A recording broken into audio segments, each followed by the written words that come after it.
Hello and welcome to this Power Breakfast hosted by the Collective Empowerment Group. My name is Dr. Bobby Manning. I'm the president of the Collective Empowerment Group, which is a collective of churches, businesses, and banks in the DMV area that brings our collective strength together for economic empowerment. If you would like more information about the Collective Empowerment Group or to become a member, if you're a business, you could become a strategic partner, a bank, you could become a strategic partner, or if your church would like to be connected with this network of empowering organizations in our community, go to empowerdmv.org. That's www.empowerdmv.org. If you are a business, I want to encourage you to connect with the collective to bring your strength and your networking to empowering our community, but also to build your potential client pool into the faith community or expand your client pool in the faith community. Today is our Power Breakfast, and today we're talking about what's on your ballot, knowing what you're voting for and why. Today we have an incredible panel, and I'm so excited to get to these folks here today. And I want to encourage you right now on Facebook to click your share button, because there's going to be important information that you and your cousin and your mom and them and everybody needs to know about the upcoming election. Here on today's panel, we have Mr. Freddie Colston. He is a professional parliamentarian. He's a chief election judge in Prince George's County and a representative of the Board of Elections to make sure that we have all of our ducks in a row to make sure that our voting goes well here in November. Mr. Colston, thank you so much for joining us here today. Thank you for having me in the Board of Elections. My pleasure. Next, we also have Mr. Calvin Hawkins, Councilman Calvin Hawkins. He is the vice chair of the Prince George's County Council. He is a council member at large on the county council. He's also the chair of the Health and Human Services and Public Safety Committees, a husband, father, and member of the First Baptist Church of Highland Park, which is part of the Collective Empowerment Group. Mr. Hawkins, thank you so much for your service to our community, and thank you for joining us today. Thank you for having me, Pastor Manning. It is my pleasure. And then, of course, we are blessed to have with us Senator Thomas Mike Miller. Senator Miller is the Senate President Emeritus in the state of Maryland. He has served the Maryland Senate for over 45 years and has served as the president of the Maryland Senate for over 30 years. He is a legend here locally in our community, and we're grateful to have him with us. Senator Miller, thank you so much for joining us. Thank you, Pastor. My pleasure. Well, I can't wait to get into this discussion because we have so much to discuss about this upcoming election. This election, I feel very, very comfortable saying, and maybe I'm a little bit younger, but I feel very, very comfortable saying that this is the most important election of my lifetime, maybe save 2008 when we elected our first Black president. But so much is at stake in 2020 as we go into the voting booth. And we all know about the presidential election. And I would even imagine that most of us already know who we're going to vote for when we go into the voting booth to determine who our next president will be. However, I have very, very vivid memories of being a new voter. I was, I believe, 19 years old the first time I went in to vote, and my expectation when I went into the voting booth was that I was going to be voting for the president because it was a presidential election. And then I get the ballot and I see so many options on my ballot that had nothing to do with the president after I voted for the president. And I imagine I'm not the only person who goes into the voting booth with our mind fixed on who we want the president to be, but having not done much research about the other responsibilities that I have as a voter. And so much of what I want our discussion to be about today is making sure that we're educated about what we're voting for when we go into the voting booth. And so I'm so excited to hear from each of you and your expertise as it pertains to our preparation for voting in just a couple of weeks here. And I want to begin with you, Mr. Colston, and ask this question because there's so much confusion. There are so many concerns about how to vote, to make sure that our vote is properly counted, to make sure that that our ballot doesn't get disqualified on technicalities that we're unaware of. Can you answer this question? What do we need to know to ensure that we vote safely and securely amidst this COVID season in the voting season? All right, point one, thank you very much, Reverend. Each voter in the state of Maryland, a application will be sent out to them for an absentee ballot. Sure. Here's mine. Mm-hmm. Now, this for those individuals who wish to have a ballot sent to their home or where they're located.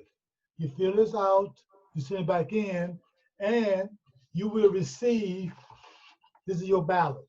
Mm-hmm. There's a sample of the ballot that you will receive. And you to follow the instructions of using a black ink pen, and you're to color into the dots within the circle, color within the circle. Now, some points to know is very important. You're going to receive a sample, what I call a cheat sheet. This is the official sample ballot information. There's a pamphlet information of all the location for the early voting devices that we have in place with your boxes, the location, they have it. Now, as you just stated, everything on the ballot you may feel may not be important to you. If it's on the ballot, it's important. Absolutely. If it's not important, it will not be on the ballot. Sure. And I can safely say this, in the state of Maryland, if you have a heartbeat, you can vote. If you have a heartbeat, you can vote. So you can show up or you can stay at home.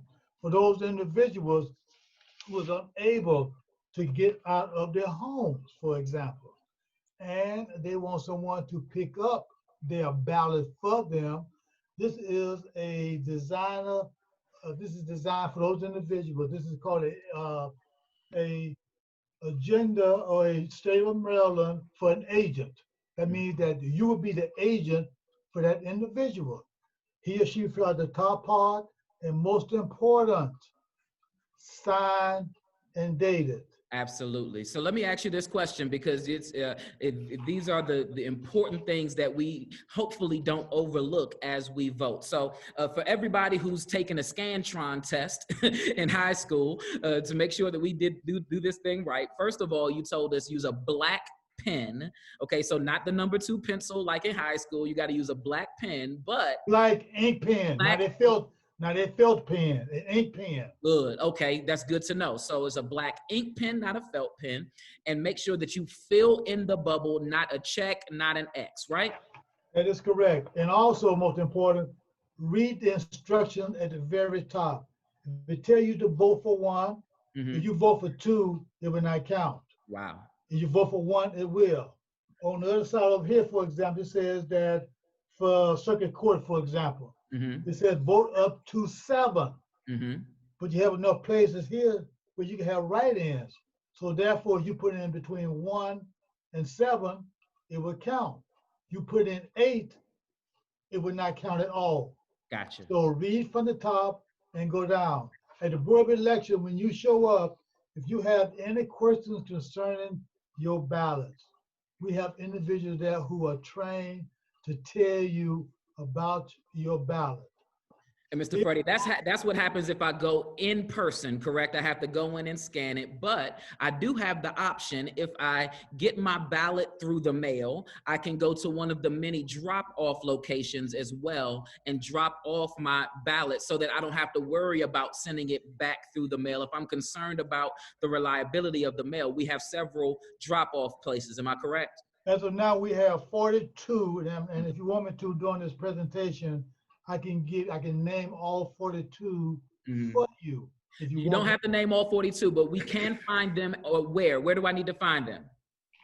Right here. Right there. So when I receive that perfect. document in the mail, all of those locations will be named. Perfect. Thank you Yes. so much, Mr. Colston. You're helping us out because we want to make sure that each and every one of our vote is counted. Because as you said, if you have a heartbeat, you can vote in the state of Yes. Maryland. Mr. Hawkins, I got a question for you because Mr. Colston mentioned the district court judges, excuse me, the circuit court judges that we are voting for. And my ballot that I'm looking at says we can vote for up to 5. Can you help us? Because as he said, if it's on the ballot, it's important. Yes. For those of us who are voters in the state of Maryland or wherever we are, and if we're voting for circuit court judges, what are the types of cases that these judges oversee?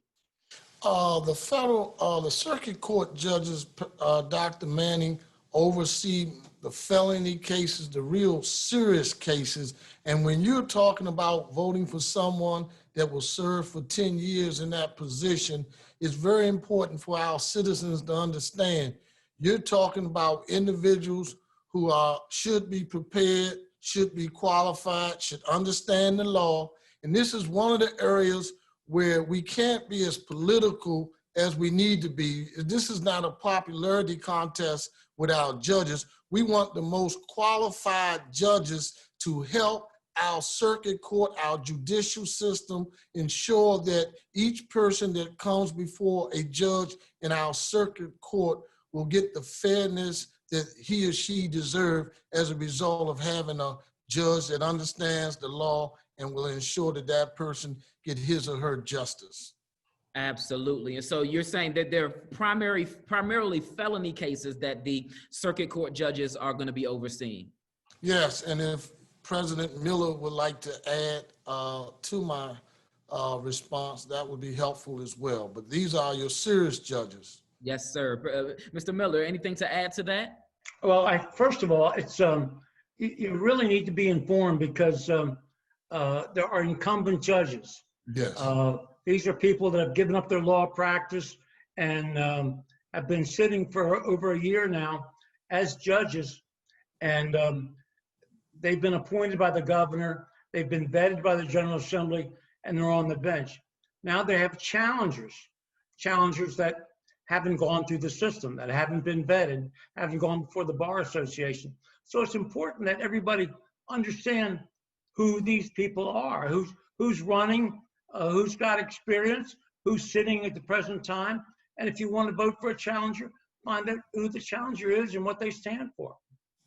Absolutely. And you also have the ability to go on and for those who are incumbent to see their record and see what Absolutely. how they have how they've ruled in past cases, etc. Once again, things that we normally don't think about before going into the voting booth, but these issues are important, especially if you or somebody you know will be standing before one of these judges. You want to know what their inclinations are as it pertains to their practice and how they go about judging.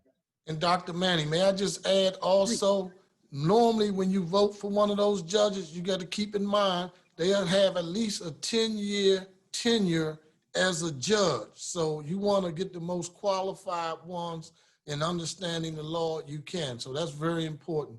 And thank you, President Miller, for your comments. No, And may I add one more to that statement? Please do. Most important, leave your personality out of the mix. Mm-hmm.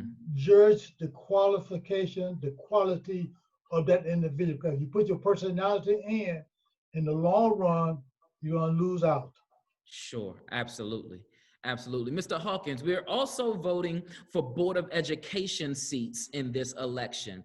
Our last county executive here in Prince George's County kind of shuffled the deck on what power the Board of Education has and how that power is utilized. Can you kind of bring us up to speed on what power these public servants hold, what type of issues they oversee, and what type of persons do we want to be voting into the Board of Elections and what their power will be? Yes, those members that are on the ballot are individuals who will have an opportunity not to oversee the biggest local budget in our county budget, but they are also determining the chief executive officer, Dr. Monica Colston, bring the policies and initiatives in front of these individuals, and they get to vote whether she's going in the right direction for our school system or she isn't. But what's significant about our local school board election is these are individuals who will determine what our students, what kind of curriculum our students have, what they're doing, and why it's so important more than ever now. We didn't foresee COVID-19 coming, but this pandemic has changed the way our school system is preparing our students, our kids for their future. And we, just like the judges, we need individuals who understand, who will not put their own personal interests before the interests of our students and our educators, and support those educators as they attempt to educate our kids. So it's very important to look at the background of our school board candidates as well.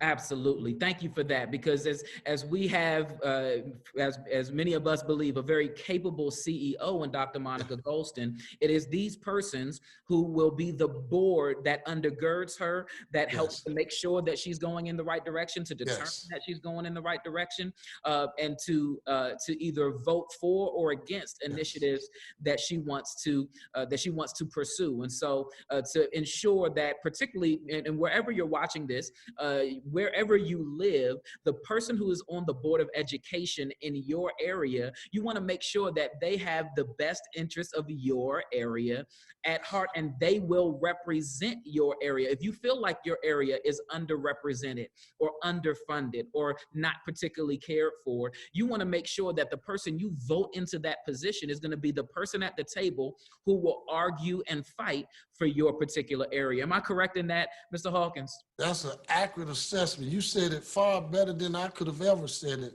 Dr. Manning. No, I'm grateful that you're here to educate us and help us out here. While I'm with you, I want to talk about one last thing, and particularly in Prince George's County, because I'm reading my ballot here, and this is one thing that I get confused on quite a bit when we get to questions A, B, and C, and D, are the several questions that about the county borrowing large sums of money for certain projects. Could you help us to understand, whether it be for libraries or public works, these are not small these are not small sums of money that we're voting that the county should be able to borrow for these projects. Could you help an uneducated voter on what exactly we're voting for here and why these initiatives are on the ballot? What the citizens are voting for in those particular instances are whether or not to allow the county government, the county leadership, our county executive, with the support of the county council, to use bond money, bond funding to fund some of our major capital improvement projects and other major projects like libraries for our community. While we don't have the funding in our budget, using the bond process allow us to borrow money at a long-term interest rate and come back and say, hey, we'll be able to build that library in Accokeek, Brandywine. We'll be able to build that bridge over in Laurel, Capitol Heights, Largo, because the citizens voted to give us that support. And again, what it comes down to, Dr. Manning, really is the citizens' support and trust in the county leadership that we're using that money that they vote that we could use in the way that we said. We have to use it in the way that it is on the ballot. So we can't, the citizens can pass it. We can't then say we're going to use it for something else. We have to use it for what we say we're going to use it for. Yes, sir. Could you do me a favor and maybe assuage some of the concerns that a voter may have of just the county incurring large amounts of debt, how those debts will be repaid, what institutions those loans will be borrowed from, et cetera? Could you give us some insight into that as much as you can?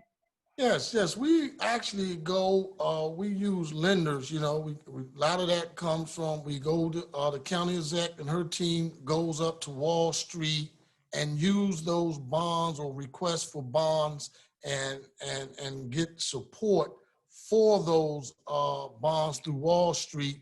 And again, this is how our county government is able to take care of the large, very expensive fiscal situation. If we didn't do that, we would not be able in the budget, because we have to approve the budget every year. So it's an annual improvement. These bonds and that funding allow long-term planning for capital improvement, whether it's a bridge, whether it's a new building, a school building, or even a library, as you spoke about, because we don't have that funding in our annual budget. But using these bonds and going to Wall Street and getting lenders to give us funding, or we take out loans at a very low interest rate. And that's how we are able to do a lot of what you see in Prince George's County as far as major construction.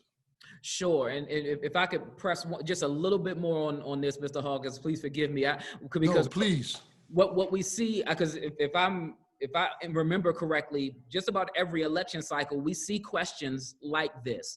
And so, of course, we see the question and we vote on the question. What we don't see, unless we're probably looking at some fine print in the budget, probably something that you'd be more privy to than the normal citizen, what we don't see is how these loans are paid back.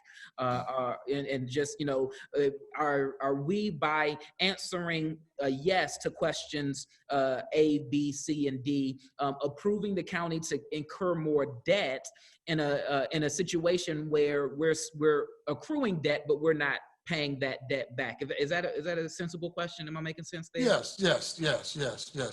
But like you and I, we take out a loan, we got a certain time period to pay it back. Sure. What these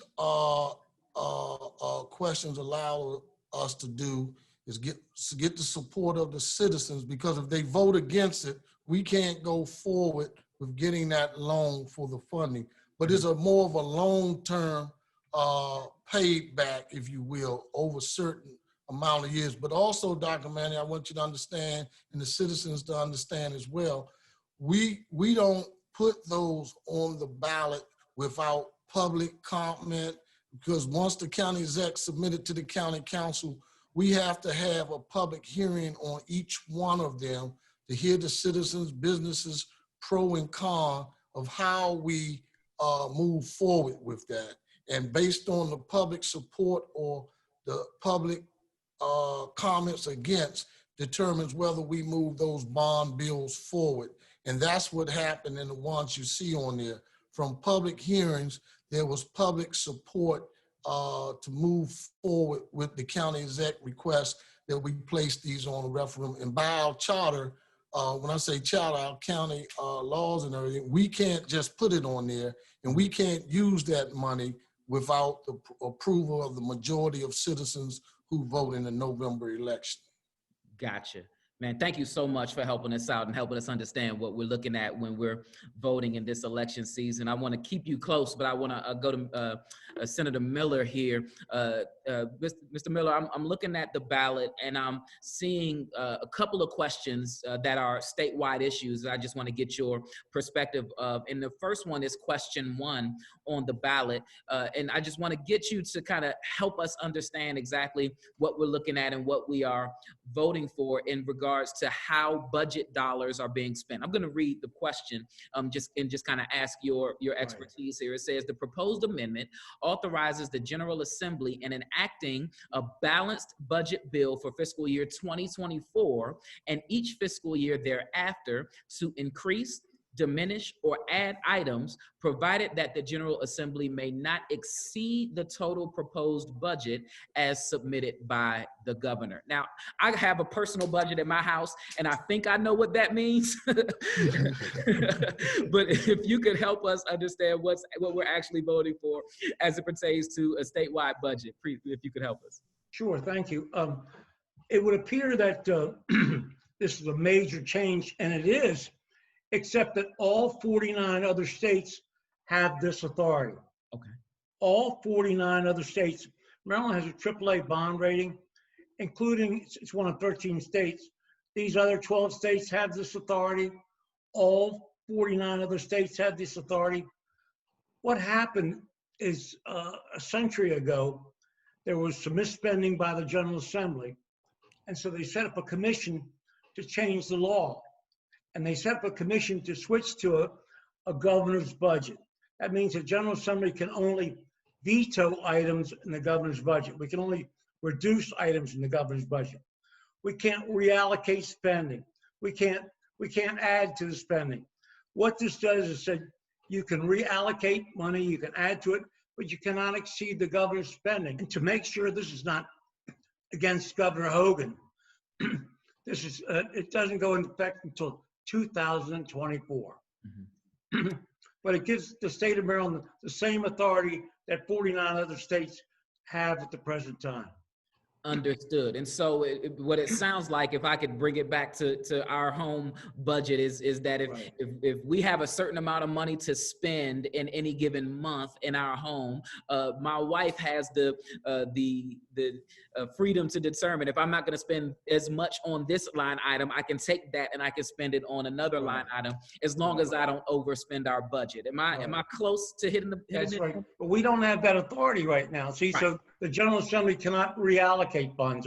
This gives the General Assembly, let's say, for example, if you want to take money out of four-year colleges and put it in the community colleges, gives us the General Assembly, 188 members who are closest to the people, that authority to negotiate with the governor on that item.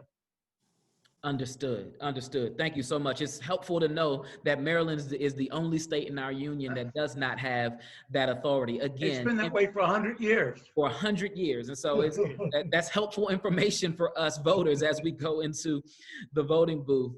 Senator Miller, can I ask you about question 2? And this is a very, very sensitive subject, I know, for many, many voters across our state, because once again, gambling is on our ballot, and we're voting on the issue of gambling. For I know for people in my purview, people that I have a chance to have conversations with, many people want to know, how is this different from the previous times that we voted on gambling in the past? Of course, we voted to bring the casino to, I believe it's Annapolis. Then we voted on, of course, the MGM. What's different about this time, sir? What's different is just simple, to give the public a say on gambling. Okay. We put in the Constitution, says that any future changes in the gambling laws must go back before the public. The only way we can ensure that the public has a referendum is if we put it in the Constitution, because everything in the Constitution must be voted on. Mm-hmm. Other states have the authority to authorize sports betting. Let's say, for example, if people want to bet on the Redskins, or if they want to bet on the Maryland Terrapins, or bet on the Howard Bisons, they can't do that in Maryland at the present time. This gives the state of Maryland the authority to those casinos where gambling is authorized, and only where gambling is authorized at the present time, the ability to have sports betting in addition to the machines, in addition to the table games. It gives them the authority to have sports betting. Understood. And of course, there's this one line that makes all of us jump out of our seats that's on this question, is the end of the line, this important phrase that sends off all the sirens to Senator Miller, and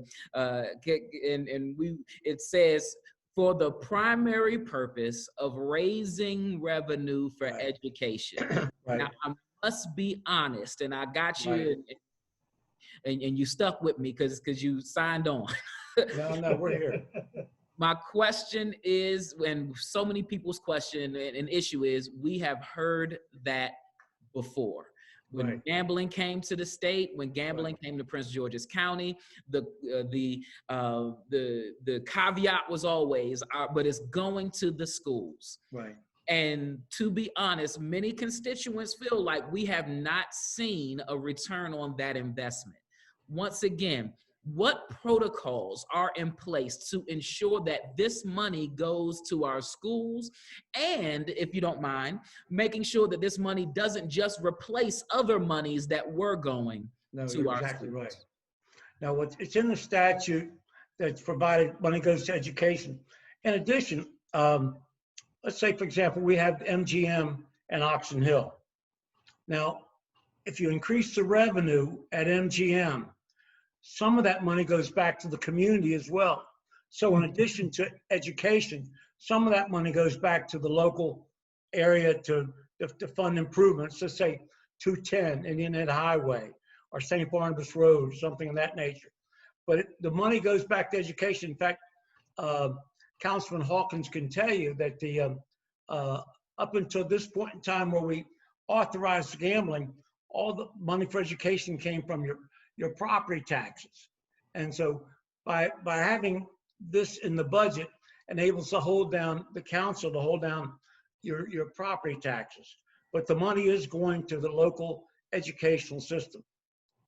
It's spelled forth in the statute. For example, the last time we had this on the ballot was authorizing the casino in Oxon Hill, the MGM casino. Mm-hmm. And the people by overwhelming majority voted in favor of that because they were ensured and guaranteed that the money comes to public education.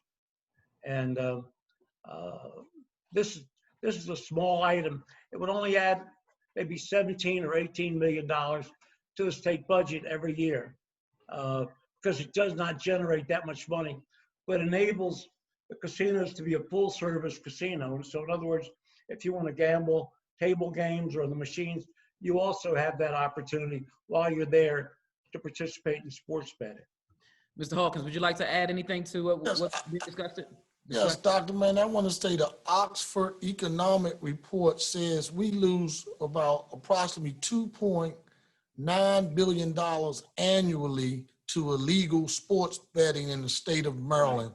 Right. So online betting, offshore accounts, and then to the regular old bookies in our community. And I think the money that Senator Miller said will come like you. Everywhere I go, I'm hearing citizens say, well, Councilmember Hawkins, we've heard this song before. We've heard you all say that this money is going to education.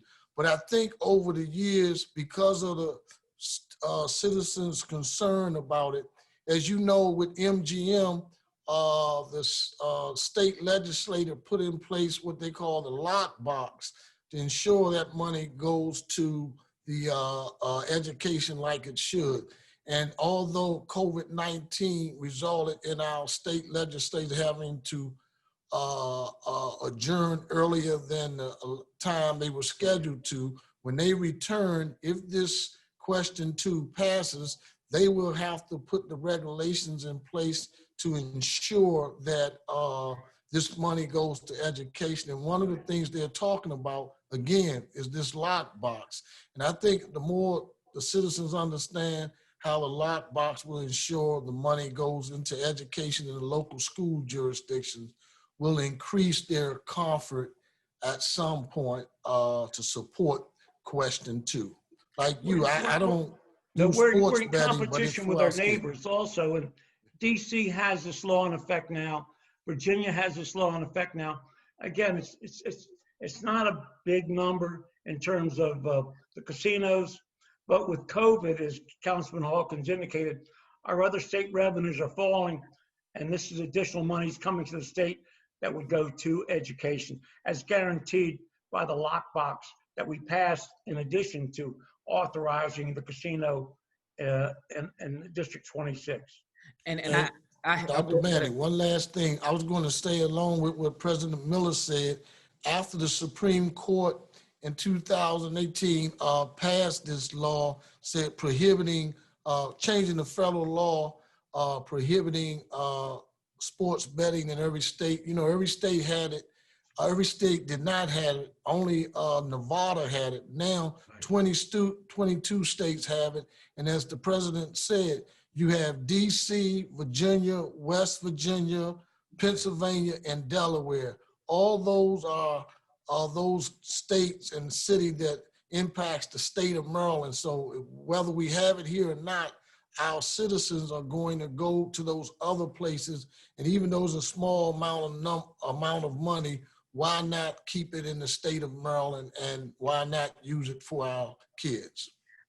The first part of what you said, Mr. Hawkins, makes so much sense to me, and I appreciate it. Of course, we don't want to be behind other states or allow funds to leave our state. I guess my second part of it is just making sure that it does get to the kids. I hear what you're saying, Right. and I'm appreciative of it. I'm sitting right now in the sanctuary of my church. My church is in District Heights, Maryland, and as a pastor and a community activist, I walk the halls of our local elementary schools, our local middle schools, our local high schools. And what I see is different from what I hear. As it pertains, if I could just say with respect, we still have underpaid teachers, we still have staffing issues, we still have guidance counselors that we can't afford to have a guidance counselor at every school, so they rotate. We still have buildings that are in many cases dilapidated and struggling with the types of just basic resources like heating in the winter and cooling in the Right. deep spring. And what it feels like is, yes, we're going to put a lock on the revenues that are coming from sports betting, from gambling, from the casinos, but that does not guarantee, if I'm hearing correctly, if you guys have my permission to push a little bit, Sure. Please. that does not guarantee that the money that was in the budget for education does not get reallocated to other places because we have this gambling money coming into education. Are you able to set my heart at ease a little bit as we keep hearing that gambling is going to help our kids, but again, the constituents are looking around and wondering, where is the gambling money? Well, back in 1974 or thereabouts, we authorized the state lottery to take it away from the numbers operation, which was going strong in Prince George's County and Baltimore City and elsewhere. And a number of other states that authorized the state lottery. And when it was passed, the people were told, hey, well, this will help with education, but it was not mandated. It was not mandated. And the money was used to displace other state funds, but not specifically enhance education. Since that time, we've had to spell out that the money is going to education and document numbers-wise the difference in the money going to education versus the money previously going to education because of the casino. The casino has been brought so many benefits. Now, whether you want to argue against gambling, that's a different argument. But what we did, the 1,000 jobs or more that was created by the casino, we mandated that 50% of those jobs have got to come from Prince George's County. And they've got to be paying union wages. So the few times that I have been there, I'm not a gambler, but the few times that I've been there, I ask people, where do you live? And they say, Forest Heights. I live in Brandywine. You know, I live in District Heights. I live in Clinton. These are local jobs that are there. Now, this is going to mean more jobs and more benefits flowing to Prince George's County, and also more money coming to the school system. Go ahead, Mr. Hawkins. Dr. Manning, first of all, I'm glad to hear about, I realize you did it, but to hear you say it was important for me to hear about you going into our schools. So I wanted to say thank you for your leadership in that area. But now I better understand why when you have those credit card giveaways for people to get gas and food, I understand you taking your ministry from the pulpit into the community, so I'm grateful. But like you said, I hear that so much. Pastor Manning, I grew up in Glass Manor over in Oxon Hill. I understand the frustration of citizens and parents when they're saying, we keep hearing the same old thing over and over. But because of the consciousness of our voter, our electorate, we are responding more sensitively to those concerns. And Whether question 2 passed or not, I can't answer that. But if it does, I assure you, individuals like you and others will hold elected officials' feet to the fire, because what we are hearing throughout our county is enough with your promises. Let's make this work. So for me to come on and support question 2, I understand what that means, because you are like my board of directors. In 2 years, Calvin, you didn't keep your promises. Let's see who else can do a better job. So I want you to know that's how I approach my job every day, and having an opportunity to work with individuals like President Miller. He has the history. He understands from whence we've come. I'm learning, but what I'm saying to you and your citizens and the membership that you serve, that we are committed to helping make sure this money goes into our school system. Absolutely. And if I could just state it as clearly as I can on behalf of the constituents that I have the opportunity of leading, that if you're telling us that question 2 is going to bring $18 million into the state, we want $18 million more going to the schools. Right. You know, and not a cent less, if that's what we are voting That's what we're all for. about. Yes. That's what we want. We want to see that the increase is happening, not that a replacement is happening. All right. Dr. Manning, may I just add one more thing to that? Yes. It is important, as the influence of the collective empowerment group is, again, if question 2 passed, the state legislatures will still have to develop and see how it will be implemented. And I think you and your team or your members will have an opportunity to further influence the reality of that money going where we say it's going. Absolutely. You know, for example, to that. Yes, sir. will the sports betting be only at casinos, or will it be at racetracks? You know, these are decisions that have to be made in the future. Let me say also, I'm sitting 2 blocks from where I graduated from high school 60 years ago, Sarasville High School. Yes, It's sir. the same building. The same building. It was there 60 years. I was the first graduating class and hasn't been changed since then. I understand the frustrations. My constituents understand the frustrations, and we understand and feel your pain. Thank you very much for sharing that, and the fact that you still live a couple of blocks from your high school says so much about you and your leadership, and we appreciate you. Our time is running down, and so I want to just take a moment to go around the horn here and ask each of you if you have just a final thought really quickly. Take 60 seconds to encourage us or anything that you just want to leave us with, starting with you, Mr. Freddie Colston. The mechanism is in place. You heard from your Congress people to speak. You heard they are on the ballot. Now, I can assure you, if you fill out the ballot, you put it in the mailbox or you put it in the drop-off boxes, we will receive it and we will count it. So therefore, you can hold them accountable, and they cannot say, well, we didn't get this in our board of election. We have it, and we will start counting it. So remember, in the state of Maryland, if you have a heartbeat, you can vote, you can vote. So please vote. Thank you for that, Mr. Colston, that no matter what you hear on the news, that the process is reliable. Yes, it is. Councilman Calvin Hawkins. My friends, your voice is your vote.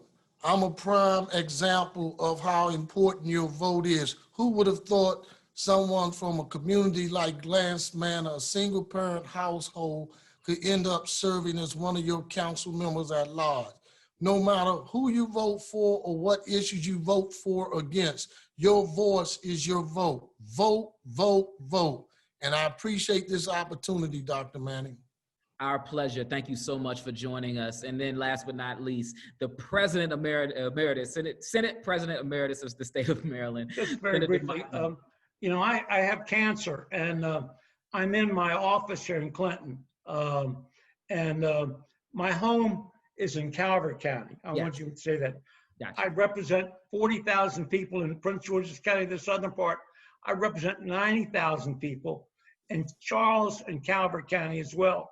But my heart is here. My business is here. My family's here. My family's business is here in Clinton. And I'm here in Clinton, Maryland. in Prince George's County every day, and it's my privilege to represent those 40,000 people, the same, if not more than the 90,000 people I represent elsewhere. And I'm very grateful, Pastor Manning, for the opportunity to be here. Thank you. Thank you, sir. If I could just give one final thought, it would be this, that the Bible teaches us very clearly that my people perish for a lack of knowledge. It's so important for us to be knowledgeable on so many different levels, but let's be real. People are literally perishing because we have not educated ourselves on the issues that we need to be mindful of when we go into the voting booth. I know that you'll go into the voting booth and vote your heart and your conscience in probably a very visceral way as it pertains to the President of the United States. But please remember that it is the local issues on the ballot that affect us the most closely. And it is important for us to be knowledgeable of who and what we are voting for when we go into the voting booth or when we order our mail-in or drop-off ballot. And so when you vote for the judge of circuit court, vote as if somebody that you know will stand in front of that judge. When you vote for the representative in Congress, vote for somebody that you know will hold our national leaders' feet to the fire, no matter who the president is, because a bill has to get through Congress before it gets to the president. When you vote for the Board of Education, vote for your kids or your grandkids or your nieces and nephews, and vote in a way that you know who these people are, what these people stand for, and why they want to run and represent you in the areas where they represent you. Please don't walk into the ballot box or don't get your ballot and be unaware or uninformed of what bubbles you are filling in when you are filling in those bubbles, because the bubble that you fill in will have repercussions for decades to come. And so that's my encouragement for all of us. Be mindful and educated of who you are voting for, because people perish for a lack of knowledge. Let me say once again, thank you to each one of our panelists here, Mr. Freddie Colston, Councilman Calvin Hawkins, Vice Chair of the Prince George's County Council, and Senator Mike Miller, having served in the Senate for over 45 years. We're so grateful for your contribution to our conversation here today. Let me remind you also to click the share button, because so much that we've shared today has been vital information that somebody that you know needs to have. And then please go to our website. This conversation will be posted to our website next week as well. And so you can watch the playback, and you can go to our website, www.empowerdmv.org, for more information on the Collective Empowerment Group, for you to get your church involved. If you are a member of your church, I want you to text your pastor, call them, email them, and ask them, are we a member of the Collective Empowerment Group? And if the answer is I don't know or no, send them to www.empowerdmv.org, where we are a collective strength for economic empowerment. I'll see you at the next Power Breakfast. God bless you. Thank you.